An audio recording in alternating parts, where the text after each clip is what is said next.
দ্রৌপদীর বস্ত্রহরণ লীলা, বস্ত্রহরণ হয়েছিল সেই লীলা আমরা অপূর্ব লীলা দর্শন করব। কদম গাছে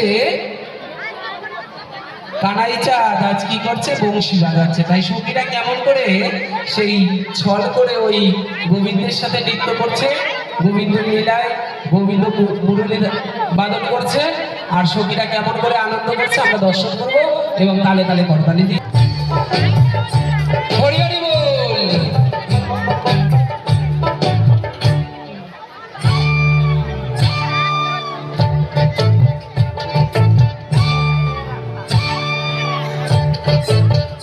প্রাণ সখী রে ওই শঙ্কা দোল তালে বংশী বাজে।